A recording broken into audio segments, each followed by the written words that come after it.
Welcome back to Pie by Sarah Weeks. Chapter 12 begins with a recipe for peach pie. A story, let it come, let it go. Chapter 12.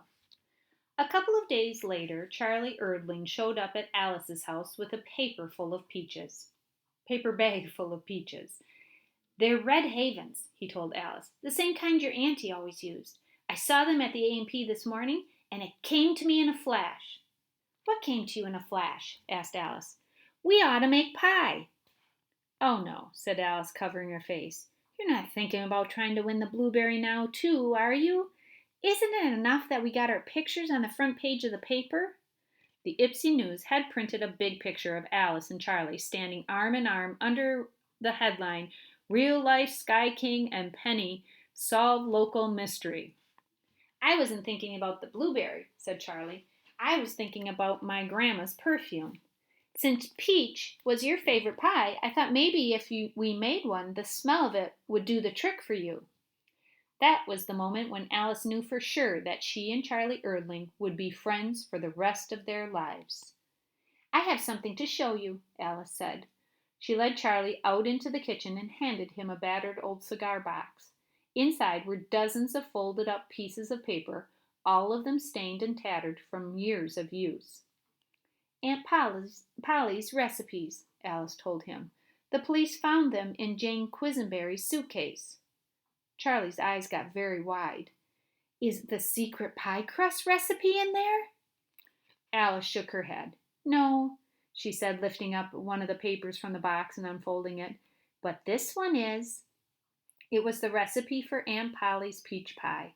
On the bottom she had written, "Alice's favorite." Polly had always started by making the crust, but since there wasn't a recipe for that in the cigar box, Alice found one in a cookbook. "It says here use 34 cups of vegetable shortening," Charlie said, reading from the book. Alice leaned over his shoulder and looked at the page. "That says 3/4 of a cup," she told Charlie. "Maybe it'd be better if I just watched," he said. Alice sent Charlie to the pantry for a can of lardo, while she gathered the other ingredients for the crust. Following the directions, she mixed flour, shortening, salt, and water together until it formed a ball. It didn't look exactly the way Aunt Polly's pie dough had looked, but it was close enough. When she had finished, she sprinkled flour on the counter, and using a new rolling pin her mother had purchased, she began to flatten the dough into a round crust. Carefully lifting the edge with a spatula, she gently folded the circle over her forearm to keep it from tearing as she transferred it into the pie plate. Then she pricked the bottom 5 times and set it aside. "Wow," said Charlie, "you're good." Lardo wandered in at that point and started yowling to be fed.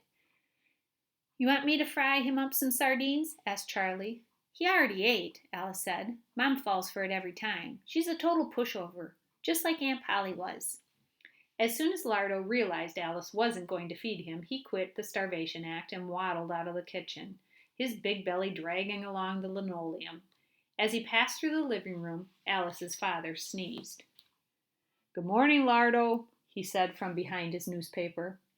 Alice rolled out a second crust, and with a table knife she carefully cut it into narrow strips.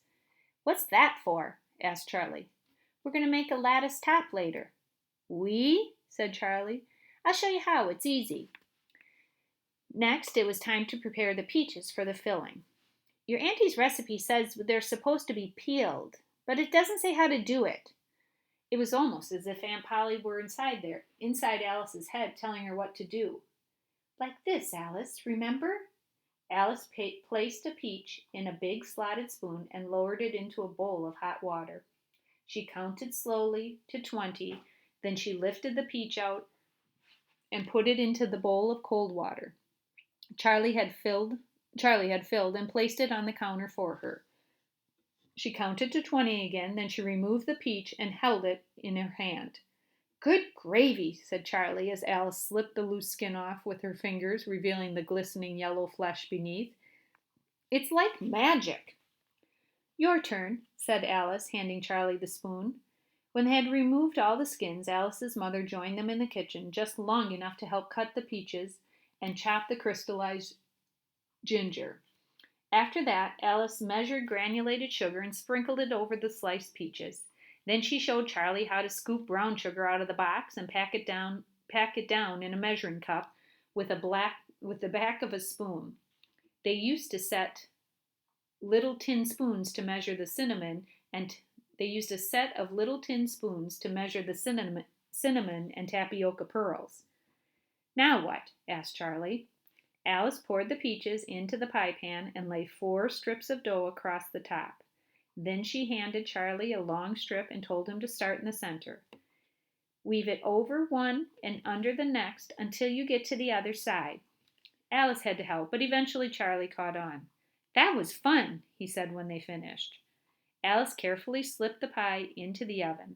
The lattice was uneven, and she had trouble getting the edges of the crust to hold together properly when she crimped them, but it didn't matter. She was proud of the pie that she and Charlie Erdling had made, and she smiled, remembering something Aunt Polly had told her once. The most important ingredients in a pie is the love that goes into making it. Alice had just set the oven timer when the doorbell rang. I'll get it, she called over to her mother. Good afternoon, Mrs. Anderson, said a man in a deep voice. Allow me to introduce myself. My name is Gerald P. Hammerschlacht, president of Hammerschlacht Products and Services out of Cincinnati, Ohio. Hammerschlacht.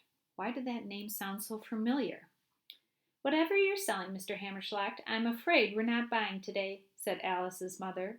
She started to shut the door. Who is it, Ruthie? Alice's father called from the living room. Salesman, she called back. Wait, said the man. I do apologize for not being more clear about the purpose of my visit. I assure you I'm not here to sell you anything. Then he told her that he was sorry that he had missed the funeral. He'd been away in Europe on business. Now that he'd come to pay his condolences and to thank the entire Anderson family on behalf of Lardo for Polly Portman's generous gift. What do you mean on behalf of Lardo? Alice's mother asked. Do you know Lardo? The man chuckled. Know it? Why, I invented it, he said proudly. Lardo, vegetable shortening, is the cornerstone of Hammerschlacht products and services. And I expect our sales will be even higher now thanks to your sister's generous gift.